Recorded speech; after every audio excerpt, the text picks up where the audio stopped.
Hi, thought I'd do something a little bit different and have an instructional video about movement trays for use with Warhammer fantasy battles. Movement trays are a very handy thing to keep all your rank and file guys aligned nice and neat as you're wheeling them and moving them around. Very easy to make yourself.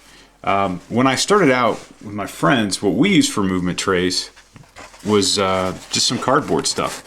Like you get the 12 pack of soda, and before battle, we would just take some scissors and cut it out.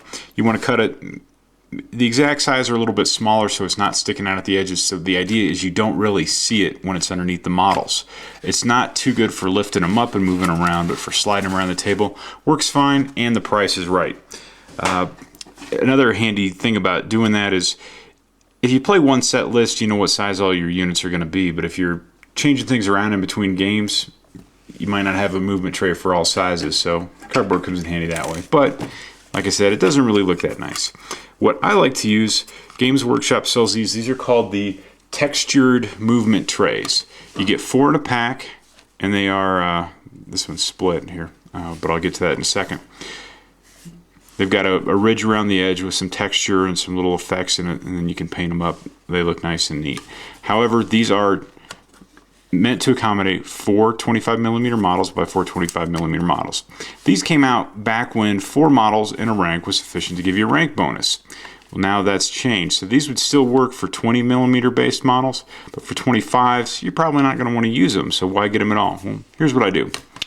I take them, and then I cut them. They've already have lines in them, so you can see exactly where you want to cut. Get a rotary cutter. This is a handy tool if you don't have one of these already and you're doing some modeling work. Nice and neat, and then you can just cut along the line. The rotary tool usually comes with this self-healing cutting mat, so you're not making dents in your table.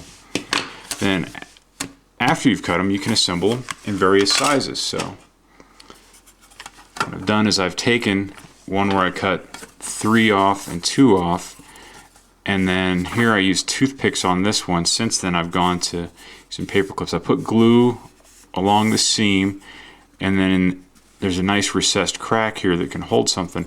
That'll give it stability, so I can pick this up and move it around when I've got it filled with pewter miniatures. That was the first one I did, and since then I've gone to using little bits of paper clip that I cut out and then glue right in there. Gives it some rigidity to it. Holds it nice and neat.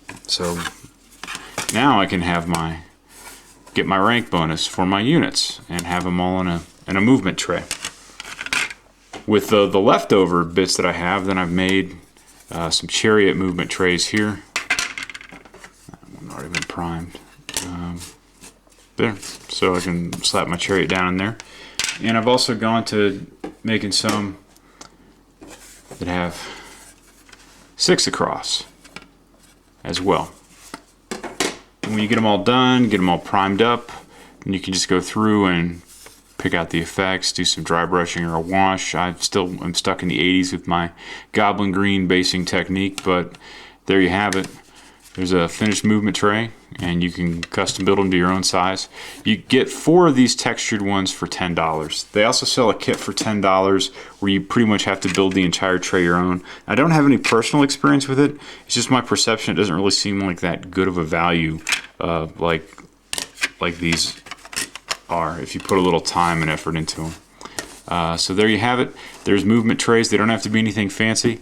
I played for years with just cardboard, but now I'm kicking it up a notch. And if you've ever thought about getting into them, there you go. You can take the ones that aren't really the right size and you can make them the right size. Have fun.